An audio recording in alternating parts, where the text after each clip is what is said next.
일본의 무모한 군비 확충이 막가파로 진행되고 있습니다. 미국으로부터 토마호크 미사일 500대를 2027년까지 구입하기로 했습니다. 그리고 이 500대는 일본 정부가 강력하게 추진하고 있는 적기지 공격 능력 전용으로만 사용하기로 했습니다. 일본 정부가 판단하면 한국 머리 위로 500대의 토마호크 미사일을 그냥 발사하는 선제 공격용으로만 사용하겠다는 것입니다. 최근 적기지 공격 능력을 반격 능력이라는 표현으로 바꾸었지만 모두 미사일을 발사하기 전에 미리 공격을 하는 선제 공격입니다. 반격이라는 단어를 사용했지만 결국은 북한이 미사일에 연료를 주입하기만 하면 바로 공격한다는 의미입니다. 이런 말도 안 되는 작전을 위해서 토마호크 미사일 500대를 구입하고 북한에게 겁나지를 보여주겠다는 식입니다. 결국 일본 내에서도 말이 안 된다며 강력하게 비난하는 여론과 충돌하고 있습니다. 어제 일본 언론에서는 토마호크 500대 구입 기사가 대대적으로 보도되었습니다. 2014년 영국이 65발을 총 1억 4천만 달러에 구입했기 때문에 단순 계산으로도 500발이면 1,500억엔 약 1조 4천억 원에 달하는 금액입니다. 지난 13일 바이든과의 정상회담에서 확정지었고 일본 내 법률적인 검토에 들어갔다는 내용입니다. 선제적으로 정미사일 발사 기지를 파괴하는 반격 능력에 관한 규정을 12월 중에 국가안전보장 전략에 확정하기로 했습니다. 일본 정부는 공격용 미사일을 10종류 이상을 개발하고 배치하는 계획을 추진하고 있습니다. 방위성은 약 5조엔 약 47조 5천억 원을 투입해서 극초음속 미사일, 장거리 12식 미사일 등 총 10종류 이상의 다양한 공격용 미사일을 순차적으로 실전 배치하겠다는 것입니다.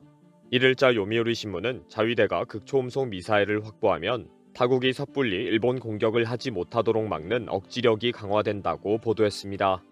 현재 일본은 북한의 핵미사일은 발사 전에 선제 공격을 한다. 탄도미사일 공격을 하면 수십 배의 반격을 한다. 라는 작전입니다. 문제는 이런 하드웨어를 다 갖추었다 하더라도 언제 어떻게 어떤 능력으로 효과적인 반격을 할 수 있을지가 고민입니다. 미사일을 발사하려는 적 기지의 동향을 어떻게 파악할 것이며 언제 선제 공격 명령을 내릴 것인지도 큰 문제가 되었습니다. 일본 정부는 반격 능력이 선제 공격으로 알려지면서 미사일 발사 기지만을 군사 목표로 한정하겠다고 밝혔습니다.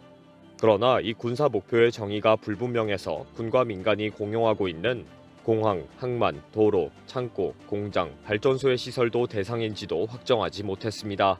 그리고 필요 최소한의 반격을 하겠다고 밝힌 것도 거짓말이다. 그렇게 하면 반격 효과도 없을 것이다. 라는 반박을 불러왔습니다. 토마호크에 의한 반격은 중국의 공격을 상대적으로 상승시킬 뿐 실제 방어는 효과가 없다는 지적도 있습니다.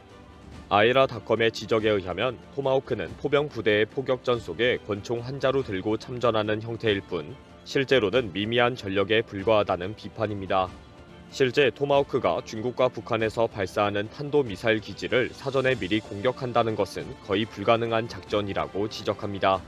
현재로는 전쟁이 일어나면 목표물의 위치와 발사 상황 등은 철저하게 한국군에 의지할 수밖에 없고 실제는 한국군이 미사일을 발견하면 즉시 1분이라도 빨리 공격하는 것이 현실적이라고 지적합니다. 한국이 먼저 공격하지 않고 발사 정보를 일본에 즉각 알려주고 토마호크로 일본이 방어하는 일은 절대로 발생하지 않는다고 지적했습니다.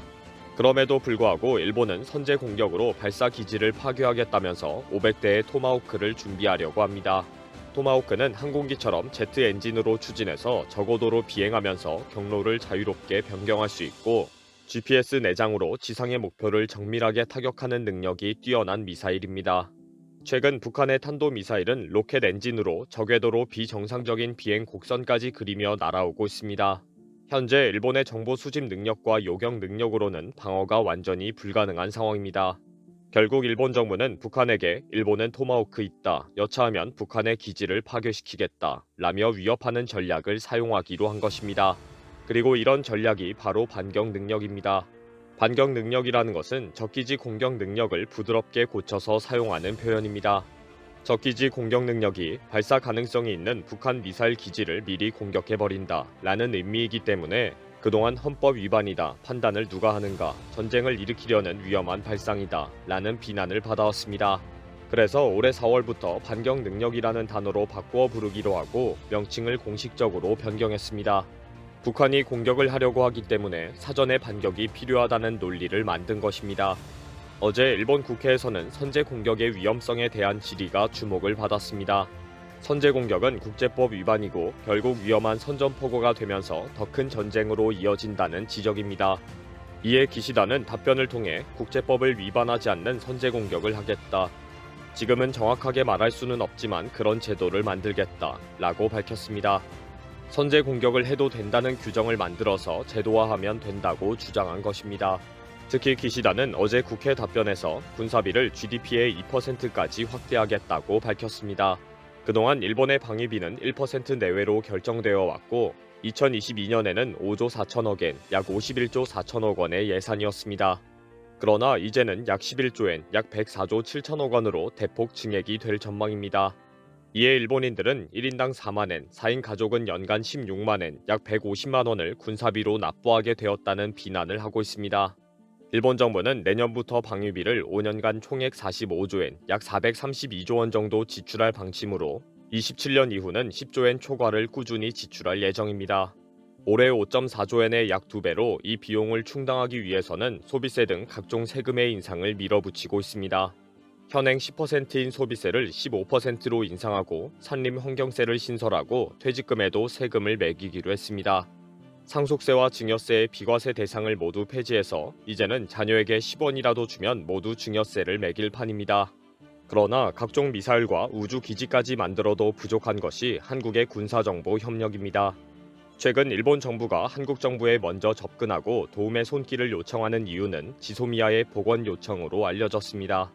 특히 한국이 북한의 미사일 발사를 강력하게 억제하는 역할을 해주기를 원합니다. 아소다로가 급히 한국으로 날아오고 일본 의원들이 대거 한국에 오는 이유가 한국의 북한 정보 제공과 군사 협력이 중요하기 때문입니다. 아무리 미군을 믿고 큰 소리를 치고 토마호크를 구입해도 절대 일본은 중국과 러시아, 북한의 공격을 이길 수가 없기 때문입니다. 오늘자 현대 비즈니스는 아소다로의 활약으로 한일 간의 모든 문제가 한꺼번에 풀릴 예정이라고 보도했습니다. 아소다로의 방안으로 징용공, 수출 관리 조치, 한일의 군사정보 포괄 보호 협정이라는 세 가지 과제가 모두 해결될 가능성이 있다는 내용입니다. 그동안 일본은 일제 강제 동원 노동자 문제를 한국이 먼저 해결하라는 무례한 큰 소리를 쳐왔습니다. 그런데 갑자기 한국의 요구대로 하겠다면서 일본 기업이 배상금을 기부하는 것까지도 받아들이고 있다고 합니다. 일본이 수출 관리 조치까지 취소하면서 이렇게 매달리는 단 하나의 요구는 지소미아 복원입니다. 한국의 군사 정보 제공이 없다면 북한의 탄도미사일에 그냥 대책이 없기 때문입니다. 사전 공격용으로 토마호크 500대를 구입하는 것은 일본 마음이지만 한국 머리 위로 자기들 마음대로 쏘아대는 것은 있을 수 없는 일입니다. 이번 영상은 여기서 마치겠습니다. 시청해주셔서 감사합니다.